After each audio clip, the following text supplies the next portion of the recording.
जमात नौवीं ਸਾਹਿਤਿਕ ਕਿਰਨਾਂ ਭਾਗ 1 ਸਿਮਲ ਰੁੱਖ ਸਰਾਇਰਾ ਵਿਆਖਿਆ ਅਤੇ ਅਭਿਆਸ।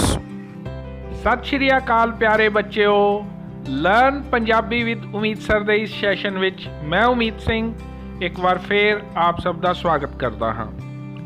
ਇਸ ਸੈਸ਼ਨ ਵਿੱਚ ਅਸੀਂ 9ਵੀਂ ਜਮਾਤ ਦੀ ਪਾਠ ਪੁਸਤਕ ਸਾਹਿਤਿਕ ਕਿਰਨਾਂ ਭਾਗ 1 ਵਿੱਚ ਦਰਜ ਗੁਰੂ ਨਾਨਕ ਦੇਵ ਜੀ ਦੇ ਸ਼ਬਦ ਸਿਮਲ ਰੁੱਖ ਸਰਾਇਰਾ ਬਾਰੇ ਚਰਚਾ ਕਰਾਂਗੇ। ਅਸੀਂ ਸ਼ਬਦ ਦੀ ਰੀਡਿੰਗ ਕਰਾਂਗੇ, ਵਿਆਖਿਆ ਕਰਾਂਗੇ ਤੇ ਅੰਤ ਵਿੱਚ ਅਭਿਆਸ ਦੇ ਪ੍ਰਸ਼ਨ ਹੱਲ ਕਰਾਂਗੇ। ਰੀਡਿੰਗ ਕਰਨ ਤੋਂ ਪਹਿਲੇ ਆਓ ਗੁਰੂ ਨਾਨਕ ਦੇਵ ਜੀ ਦੀ ਸ਼ਖਸੀਅਤ ਤੇ ਰਚਨਾ ਉੱਪਰ ਇੱਕ ਨਜ਼ਰ ਮਾਰਦੇ ਹਾਂ। ਗੁਰੂ ਨਾਨਕ ਦੇਵ ਜੀ ਸਿੱਖਾਂ ਦੇ ਪਹਿਲੇ ਗੁਰੂ ਸਨ। ਆਪ ਜੀ ਦਾ ਜਨਮ 15 ਅਪ੍ਰੈਲ 1469 ਈਸਵੀ ਨੂੰ ਰਾਏ ਭੋਇੰ ਦੀ ਤਲਵੰਡੀ, ਜੋ ਕਿ ਹੁਣ ਪਾਕਿਸਤਾਨ ਵਿੱਚ ਹੈ, ਵਿਖੇ ਹੋਇਆ। ਆਪ ਜੀ ਦੇ ਪਿਤਾ ਦਾ ਨਾਂ ਮਹਿਤਾ ਕਾਲੂ ਤੇ ਮਾਤਾ ਦਾ ਨਾਂ ਤ੍ਰਿਪਤਾ ਸੀ। ਬੇਬੇ ਨਾਨਕੀ ਆਪ ਜੀ ਦੀ ਵੱਡੀ ਭੈਣ ਸੀ। ਗੁਰੂ ਨਾਨਕ ਦੇਵ ਜੀ ਨੇ ਮਨੁੱਖੀ ਭਲਾਈ ਲਈ ਆਪਣਾ ਜੀਵਨ ਅਰਪਣ ਕੀਤਾ। ਆਪ ਜੀ ਨੇ ਆਪਣੇ ਜੀਵਨ ਵਿੱਚ 4 ਉਦਾਸੀਆਂ ਭਾਵ 4 ਯਾਤਰਾਵਾਂ ਕੀਤੀਆਂ, ਜਿਨ੍ਹਾਂ ਵਿੱਚ ਉਹਨਾਂ ਨੇ ਭੁੱਲੇ ਭਟਕੇ ਲੋਕਾਂ ਨੂੰ ਸਿੱਧੇ ਰਸਤੇ ਪਾਇਆ। ਆਪ ਜੀ ਦਾ ਵਿਆਹ ਸੁਲੱਖਣੀ ਜੀ ਨਾਲ ਹੋਇਆ। ਆਪ ਜੀ ਦੇ 2 ਪੁੱਤਰ ਹੋਏ, ਬਾਬਾ ਸ਼੍ਰੀ ਚੰਦ ਜੀ ਤੇ ਬਾਬਾ ਲਖਮੀ ਦਾਸ ਜੀ। ਆਪ ਆਪਣੇ ਜੀਵਨ ਦੇ ਆਖਰੀ ਸਮੇਂ ਕਰਤਾਰਪੁਰ ਵਿਖੇ ਹੀ ਰਹੇ। 1539 ਈਸਵੀ ਵਿੱਚ ਭਾਈ ਲਹਿਣਾ ਜੀ ਨੂੰ ਗੁਰਗੱਦੀ ਸੌਂਪ ਕੇ ਆਪ ਜੋਤੀ ਜੋਤ ਸਮਾ ਗਏ। ਆਪ ਜੀ ਦੀਆਂ ਰਚਨਾਵਾਂ ਹਨ ਜਪਜੀ ਸਾਹਿਬ, ਸਿੱਧ ਗੋਸ਼ਟ, ਸੋਦਰ ਸੁਹੇਲਾ, ਆਰਤੀ, ਦੱਖਣੀ ਓਂਕਾਰ, ਆਸਾਂ ਦੀ ਵਾਰ, ਮਲਾਰ ਤੇ ਮਾਝ ਦੀ ਵਾਰ, ਪੱਟੀ, 12ਵਾਂ ਆਦਿ।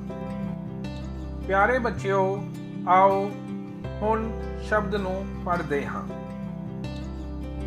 ਸਿਮਲ ਰੁੱਖ ਸਰਾਇਰਾ ਅਤ ਦੀਰਘ ਅਤ ਮੁੱਚ, ਓਏ ਜੋ ਆਵੇ ਆਸ ਕਰ ਜਾਏ ਨਿਰਾਸੇ ਕਿਤ, ਫਲ ਫਿੱਕੇ ਫੁੱਲ ਬਕ ਬਕੇ ਕੰਮ ਨਾ ਆਵੇ ਪਤ, ਮਿੱਠਤ ਨੀਵੀਂ ਨਾਨਕਾ ਗੁਣ ਚੰਗਿਆਈਆਂ ਤਤ, ਮਿੱਠਤ ਨੀਵੀਂ ਨਾਨਕਾ ਗੁਣ ਚੰਗਿਆਈਆਂ ਤਤ।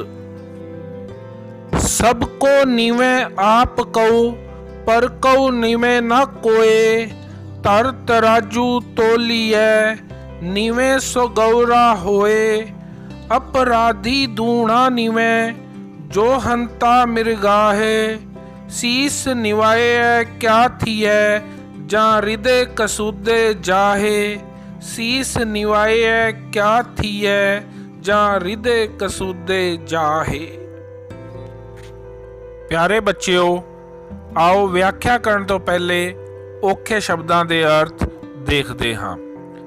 ਸਰਾਇਰਾ ਭਾਵ ਸਿੱਧਾ, ਦੀਰਘ ਭਾਵ ਲੰਮਾ, ਮੁੱਚ ਭਾਵ ਵੱਡਾ ਜਾਂ ਮੋਟਾ, ਕਿਤ ਭਾਵ ਕਿਉਂ, ਪਤ ਭਾਵ ਪੱਤਰ ਜਾਂ ਪੱਤੇ, ਮਿੱਠਤ ਭਾਵ ਮਿਠਾਸ, ਨੀਵੀਂ ਭਾਵ ਨੀਵਾਂ ਰਹਿਣਾ, ਤਤ ਤਤ ਭਾਵ ਸਾਰ, ਆਪ ਕਉ ਭਾਵ ਆਪਣੇ ਮਤਲਬ ਲਈ, ਗੌਰਾ ਭਾਵ ਭਾਰਾ, ਹੰਤਾ ਭਾਵ ਮਾਰਨ ਵਾਲਾ, ਸੀਸ ਨਿਵਾਇਆ ਭਾਵ ਸੀਸ ਝੁਕਾਇਆ, ਕਸੂਦੇ ਖੋਟੇ। ਆਓ ਬੱਚਿਓ ਹੁਣ ਇਸ ਸ਼ਬਦ ਦੀ ਵਿਆਖਿਆ ਦੇਖਦੇ ਹਾਂ। ਗੁਰੂ ਨਾਨਕ ਦੇਵ ਜੀ ਇਸ ਸ਼ਬਦ ਵਿੱਚ ਕਹਿੰਦੇ ਹਨ ਕਿ ਸਿਮਲ ਰੁੱਖ ਸਰਾਇਰਾ ਅਤ ਦੀਰਘ ਅਤ ਮੁੱਚ, ਭਾਵ ਜੋ ਸਿਮਲ ਰੁੱਖ ਹੁੰਦਾ ਹੈ, ਸਿਮਲ ਇੱਕ ਰੁੱਖ ਦਾ ਨਾਂ ਹੈ, ਸਿਮਲ ਰੁੱਖ ਸਰਾਇਰਾ, ਉਹ ਸਰਾਇਰਾ ਭਾਵ ਸਿੱਧਾ, ਸਟ੍ਰੇਟ, ਬਿਲਕੁਲ ਸਿੱਧਾ ਹੁੰਦਾ ਹੈ। ਅਤ ਦੀਰਘ ਦਾ ਮਤਲਬ ਲੰਮਾ ਤੇ ਮੁੱਚ ਭਾਵ ਚੌੜਾ ਜਾਂ ਮੋਟਾ। ਇਸ ਤਰ੍ਹਾਂ ਜੋ ਸਿੰਮਲ ਰੁੱਖ ਹੈ ਉਹ ਲੰਮਾ, ਉੱਚਾ ਤੇ ਉਸ ਦਾ ਤਣਾ ਜੋ ਹੈ ਚੌੜਾ ਹੁੰਦਾ ਹੈ। ਇਹ ਇੱਕ ਵੱਡ ਆਕਾਰੀ, ਇੱਕ ਵੱਡਾ ਜੋ ਹੈ ਰੁੱਖ ਹੈ। ਅੱਗੇ ਕਹਿੰਦੇ ਹਨ ਕਿ ਓਏ ਜੋ ਆਵੇ ਆਸ ਕਰ ਜਾਏ ਨਿਰਾਸੈ ਕਿਤ, ਕਿ ਜੋ ਕੋਈ ਪਕਸ਼ੀ, ਕੋਈ ਜੀਵ ਇਸ ਕੋਲ ਆਸ ਕਰਕੇ ਆਉਂਦਾ ਹੈ ਤਾਂ ਜਾਏ ਨਿਰਾਸੈ ਕਿਤ, ਫਿਰ ਉਹ ਨਿਰਾਸ਼ ਹੋ ਕੇ ਕਿਉਂ ਚਲਾ ਜਾਂਦਾ ਹੈ, ਕਿਉਂ ਉਸ ਦੀ ਉਹ ਆਸ ਉਮੀਦ ਪੂਰੀ ਨਹੀਂ ਹੁੰਦੀ। ਅੱਗੇ ਉਸ ਦਾ ਜਵਾਬ ਦਿੰਦੇ ਹਨ, ਕਹਿੰਦੇ ਹਨ ਕਿ ਫਲ ਫਿੱਕੇ ਫੁੱਲ ਬਕ ਬਕੇ ਕੰਮ ਨਾ ਆਵੇ ਪੱਤ, ਕਿ ਸਿੰਮਲ ਰੁੱਖ ਦੇ ਜੋ ਫਲ ਲੱਗਦੇ ਹਨ ਉਹ ਫਿੱਕੇ ਹੁੰਦੇ ਹਨ, ਜੋ ਉਸਦੇ ਫੁੱਲ ਹਨ ਉਹ ਬਕਬਕੇ ਭਾਵ ਬੇਸਵਾਦੇ ਹੁੰਦੇ ਹਨ, ਤੇ ਇੱਥੇ ਤੱਕ ਕਿ ਜੋ ਇਸ ਦਾ ਪੱਤਾ ਹੈ, ਇਸ ਦੇ ਪੱਤ ਹਨ, ਉਹ ਵੀ ਕਿਸੇ ਕੰਮ ਨਹੀਂ ਆਉਂਦੇ। ਤਾਂ ਫਿਰ ਇਸ ਰੁੱਖ ਦਾ ਇੰਨਾ ਉੱਚਾ, ਇੰਨਾ ਲੰਮਾ, ਇੰਨਾ ਚੌੜਾ ਹੋਣ ਦਾ ਕੀ ਲਾਭ ਹੋਇਆ। ਇਸੇ ਤਰ੍ਹਾਂ ਸੰਸਾਰ ਵਿੱਚ ਕੁਝ ਲੋਕ ਹੁੰਦੇ ਹਨ ਜੋ ਆਪਣੇ ਉੱਚਾ ਹੋਣ ਦਾ ਮਾਣ ਕਰਦੇ ਹਨ, ਪਰ ਉਹ ਕਿਸੇ ਲੋੜਵੰਦ ਦੇ ਕੰਮ ਨਹੀਂ ਆਉਂਦੇ। ਅੱਗੇ ਗੁਰੂ ਨਾਨਕ ਦੇਵ ਜੀ ਕਹਿੰਦੇ ਹਨ ਕਿ ਮਿੱਠਤ ਨੀਵੀਂ ਨਾਨਕਾ ਗੁਣ ਚੰਗਿਆਈਆਂ ਤਤ। ਗੁਰੂ ਨਾਨਕ ਦੇਵ ਜੀ ਕਹਿੰਦੇ ਹਨ ਕਿ ਮਨੁੱਖ ਨੂੰ ਨੀਵਾਂ ਹੋ ਕੇ ਰਹਿਣਾ ਚਾਹੀਦਾ ਹੈ, ਭਾਵ ਨਿਮਰਤਾ ਧਾਰਨ ਕਰਨੀ ਚਾਹੀਦੀ ਹੈ। ਉਹ ਕਹਿੰਦੇ ਹਨ ਕਿ ਨਿਮਰਤਾ ਵਿੱਚ ਮਿਠਾਸ ਹੁੰਦੀ ਹੈ ਤੇ ਸਾਰੀਆਂ ਚੰਗਿਆਈਆਂ, ਸਾਰੇ ਗੁਣਾਂ ਦਾ ਸਾਰ ਨਿਮਰਤਾ ਵਿੱਚ ਹੀ ਹੈ। ਅੱਗੇ ਗੁਰੂ ਨਾਨਕ ਦੇਵ ਜੀ ਕਹਿੰਦੇ ਹਨ ਕਿ ਸਭ ਕੋ ਨਿਵੇਂ ਆਪ ਕਉ ਪਰ ਕਉ ਨਿਵੇਂ ਨਾ ਕੋਏ, ਭਾਵ ਸਭ, ਸਾਰੇ ਦੇ ਸਾਰੇ ਆਪ ਕਉ ਆਪਣੇ ਲਈ ਨੀਵੇਂ ਝੁਕਦੇ ਹਨ। ਸਭ ਲੋਕ ਆਪਣੇ ਸਵਾਰਥ ਲਈ, ਆਪਣੇ ਲਾਲਚ ਲਈ ਝੁਕਦੇ ਹਨ, ਪਰ ਕਉ ਨੀਵੇਂ ਨਾ ਕੋਏ, ਦੂਸਰੇ ਲਈ, ਪਰਾਏ ਲਈ ਕੋਈ ਝੁਕਦਾ ਨਹੀਂ। ਅੱਗੇ ਇੱਕ ਤਰਾਜੂ ਦਾ ਉਦਾਹਰਨ ਦੇ ਕੇ ਸਮਝਾਉਂਦੇ ਹਨ ਕਿ ਧਰ ਤਰਾਜੂ ਤੋਲੀਐ ਨੀਵੇਂ ਸੋ ਗੌਰਾ ਹੋਏ, ਕਿ ਜਿਸ ਤਰ੍ਹਾਂ ਅਸੀਂ ਤਰਾਜੂ ਵਿੱਚ ਕੋਈ ਸਮਾਨ ਤੋਲਦੇ ਹਾਂ ਤਾਂ ਜੋ ਪਾਸਾ, ਜਿਸ ਪਾਸੇ ਸਮਾਨ ਪਿਆ ਹੁੰਦਾ ਹੈ, ਉਹ ਪਾਸਾ ਗੌਰਾ ਭਾਵ ਭਾਰਾ ਹੋ ਜਾਂਦਾ ਹੈ, ਝੁਕ ਜਾਂਦਾ ਹੈ। ਉਸੇ ਤਰ੍ਹਾਂ ਜੋ ਗੁਣਾਂ ਦਾ ਭਰਿਆ ਹੋਇਆ ਮਨੁੱਖ ਹੈ ਉਹ ਹਮੇਸ਼ਾ ਝੁਕ ਕੇ ਰਹਿੰਦਾ ਹੈ, ਝੁਕਿਆ ਹੋਇਆ ਨਿਮਰਤਾ ਨਾਲ ਰਹਿੰਦਾ ਹੈ। ਅੱਗੇ ਕਹਿੰਦੇ ਹਨ ਅਸਲੀ ਨਿਮਰਤਾ ਕੀ ਹੈ, ਸਹੀ ਨਿਮਰਤਾ ਕੀ ਹੈ, ਉਸ ਨੂੰ ਸਪਸ਼ਟ ਕਰਦੇ ਹੋਏ ਕਹਿੰਦੇ ਹਨ ਕਿ ਅਪਰਾਧੀ ਦੂਣਾ ਨਿਵੈ ਜੋ ਹੰਤਾ ਮਿਰਗਾਹੇ, ਕਿ ਮ੍ਰਿਗ ਦਾ, ਹਿਰਨ ਦਾ ਸ਼ਿਕਾਰ ਕਰਨ ਵਾਲਾ ਜੋ ਹੰਤਾ ਹੈ, ਜੋ ਸ਼ਿਕਾਰੀ ਹੈ, ਉਹ ਦੁਗਣਾ ਆਪਣੇ ਆਪ ਨੂੰ ਝੁਕਾਉਂਦਾ ਹੈ, ਜ਼ਮੀਨ ਦੇ ਨਾਲ ਲੱਗ ਜਾਂਦਾ ਹੈ, ਪਰ ਉੱਥੇ ਉਸ ਵਿੱਚ ਨਿਮਰਤਾ ਦਾ ਗੁਣ ਨਹੀਂ ਹੈ। ਉਹ ਅਸਲ ਵਿੱਚ ਉਸ ਦੇ ਮਨ ਵਿੱਚ ਪਾਪ ਹੈ, ਉਹ ਹਿਰਨ ਦਾ ਨੁਕਸਾਨ ਕਰਨ ਜਾ ਰਿਹਾ ਹੈ। ਅੱਗੇ ਕਹਿੰਦੇ ਹਨ ਕਿ ਸੀਸ ਨਿਵਾਈਏ ਕਿਆ ਥੀਏ, ਕਿ ਸੀਸ ਨਿਵਾਉਣ ਨਾਲ, ਸਿਰ ਝੁਕਾਉਣ ਨਾਲ ਕਿਆ ਥੀਏ, ਕੀ ਹੋਵੇਗਾ, ਕੁਝ ਨਹੀਂ ਹੋਵੇਗਾ। ਸੀਸ ਨੂੰ ਝੁਕਾਉਣ ਦਾ ਕੋਈ ਲਾਭ ਨਹੀਂ ਹੈ ਜੇਕਰ ਜਾਂ ਹਿਰਦੇ ਕਸੂਦੇ ਜਾਏ, ਜੇਕਰ ਤੁਹਾਡੇ ਹਿਰਦੇ ਵਿੱਚ, ਜੇਕਰ ਤੁਹਾਡੇ ਦਿਲ ਵਿੱਚ ਕਸੂਦੇ, ਪਾਪ, ਕਪਟ, ਜੇਕਰ ਤੁਹਾਡੇ ਦਿਲ ਵਿੱਚ ਕਪਟ ਹੈ ਤਾਂ ਖਾਲੀ ਸੀਸ ਨਿਵਾਉਣ ਦਾ ਕੋਈ ਲਾਭ ਨਹੀਂ। ਅਸਲ ਵਿੱਚ ਗੁਰੂ ਨਾਨਕ ਦੇਵ ਜੀ ਸਪਸ਼ਟ ਕਰਨਾ ਚਾਹੁੰਦੇ ਹਨ ਕਿ ਨਿਮਰਤਾ ਜੋ ਹੈ ਉਹ ਮਨ ਵਿੱਚ ਧਾਰਨ ਕਰਨ ਵਾਲਾ ਗੁਣ ਹੈ, ਦਿਖਾਵੇ ਵਾਲਾ ਗੁਣ ਨਹੀਂ ਹੈ। ਆਓ ਬੱਚਿਓ, ਹੁਣ ਆਪਾਂ ਅਭਿਆਸ ਦੇ ਪ੍ਰਸ਼ਨ ਕਰਦੇ ਹਾਂ। ਪਹਿਲਾ ਕੁਐਸਚਨ ਹੈ ਕਿ ਇਹ ਸ਼ਬਦ ਗੁਰੂ ਨਾਨਕ ਦੇਵ ਜੀ ਦੀ ਕਿਹੜੀ ਬਾਣੀ ਵਿੱਚੋਂ ਲਿਆ ਗਿਆ ਹੈ। ਪ੍ਰਸ਼ਨ ਹੈ ਇਹ ਸ਼ਬਦ ਗੁਰੂ ਨਾਨਕ ਦੇਵ ਜੀ ਦੀ ਕਿਹੜੀ ਬਾਣੀ ਵਿੱਚੋਂ ਲਿਆ ਗਿਆ ਹੈ। ਤਾਂ ਇਹ ਸ਼ਬਦ ਗੁਰੂ ਨਾਨਕ ਦੇਵ ਜੀ ਦੀ ਬਾਣੀ ਆਸਾ ਦੀ ਵਾਰ ਵਿੱਚੋਂ ਲਿਆ ਗਿਆ ਹੈ। ਨੈਕਸਟ ਕੁਐਸਚਨ ਹੈ ਕਿ ਸਿੰਮਲ ਰੁੱਖ ਕਿਹੋ ਜਿਹਾ ਹੁੰਦਾ ਹੈ। ਤਾਂ ਆਪਾਂ ਸ਼ਬਦ ਵਿੱਚ ਪੜ੍ਹਿਆ ਹੀ ਹੈ ਕਿ ਸਿੰਮਲ ਰੁੱਖ ਸਿੱਧਾ, ਬਹੁਤ ਉੱਚਾ ਅਤੇ ਚੌੜੇ ਤਣੇ ਵਾਲਾ ਹੁੰਦਾ ਹੈ। ਇਸ ਦੇ ਫਲ ਫਿੱਕੇ ਹੁੰਦੇ ਹਨ ਅਤੇ ਫੁੱਲ ਬਕਬਕੇ ਹੁੰਦੇ ਹਨ ਅਤੇ ਇਸ ਦੇ ਪੱਤੇ ਵੀ ਕਿਸੇ ਕੰਮ ਨਹੀਂ ਆਉਂਦੇ। ਨੈਕਸਟ ਕੁਐਸਚਨ ਹੈ ਕਿ ਮਨੁੱਖ ਲਈ ਸਭ ਤੋਂ ਚੰਗਾ ਗੁਣ ਕਿਹੜਾ ਹੈ। ਸ਼ਬਦ ਵਿੱਚ ਆਪਾਂ ਪੜ੍ਹਿਆ ਕਿ ਨਿਮਰਤਾ ਦਾ ਗੁਣ ਮਨੁੱਖ ਲਈ ਸਭ ਤੋਂ ਚੰਗਾ ਗੁਣ ਹੈ। ਸਾਰੀਆਂ ਚੰਗਿਆਈਆਂ ਅਤੇ ਸਾਰੇ ਗੁਣਾਂ ਦਾ ਤੱਤ ਨਿਮਰਤਾ ਵਿੱਚ ਹੀ ਹੈ। ਨੈਕਸਟ ਕੁਐਸਚਨ ਹੈ ਕਿ ਨਿਵ ਕੇ ਰਹਿਣ ਤੋਂ ਕੀ ਭਾਵ ਹੈ। ਤਾਂ ਗੁਰੂ ਨਾਨਕ ਦੇਵ ਜੀ ਨੇ ਸਪਸ਼ਟ ਕੀਤਾ ਹੈ ਕਿ ਨਿਵ ਕੇ ਰਹਿਣ ਦਾ ਸੰਬੰਧ ਸਿਰਫ ਸਰੀਰ ਪੱਖੋਂ ਝੁਕ ਕੇ ਰਹਿਣ ਨਾਲ ਨਹੀਂ, ਸਗੋਂ ਮਨੋ ਨਿਵ ਕੇ ਰਹਿਣ ਨਾਲ ਹੈ।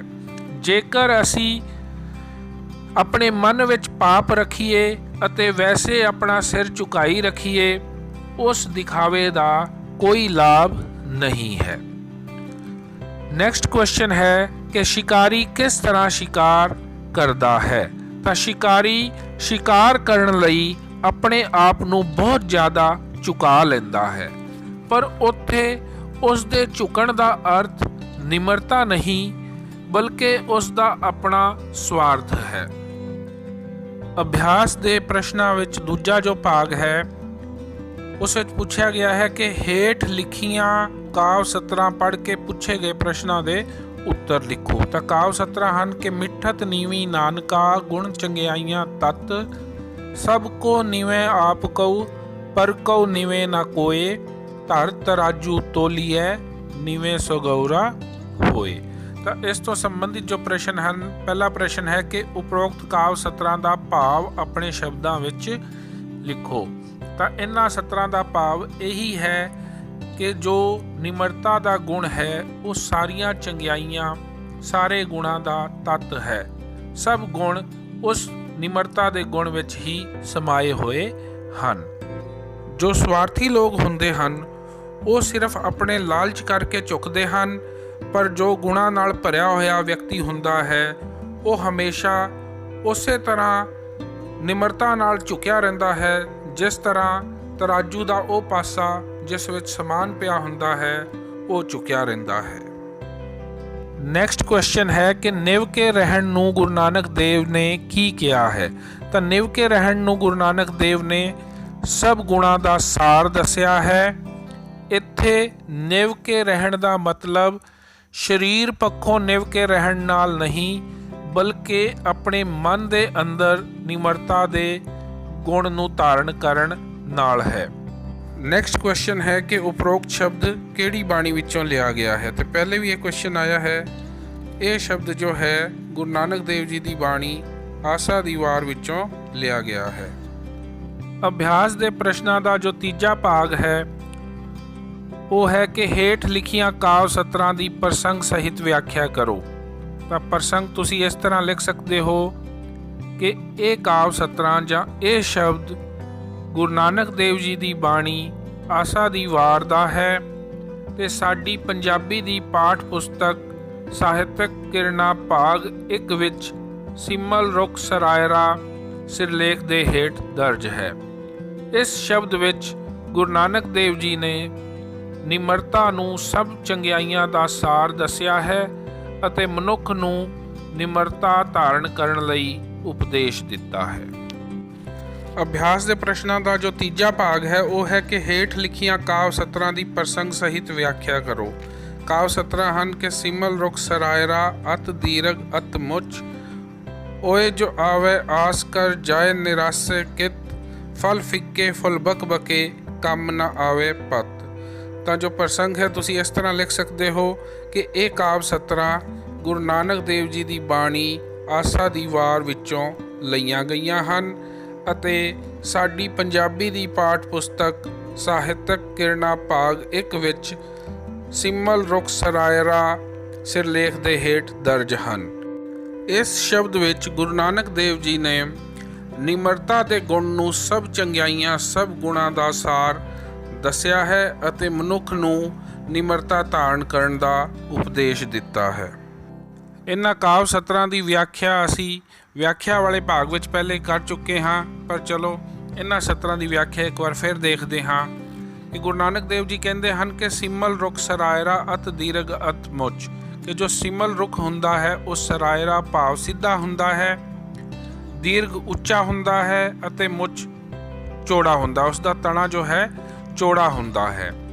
ਓਏ ਜੋ ਆਵੇ ਆਸ ਕਰ ਜਾਏ ਨਿਰਾਸੇ ਕਿਤ, ਪਰ ਜੋ ਕੋਈ ਪਕਸ਼ੀ ਜੀਵ ਇਸ ਕੋਲ ਆਸ ਕਰਕੇ ਆਉਂਦੇ ਹਨ, ਉਮੀਦ ਕਰਕੇ ਆਉਂਦੇ ਹਨ, ਉਹ ਫਿਰ ਨਿਰਾਸ਼ ਹੋ ਕੇ ਕਿਉਂ ਚਲੇ ਜਾਂਦੇ ਹਨ?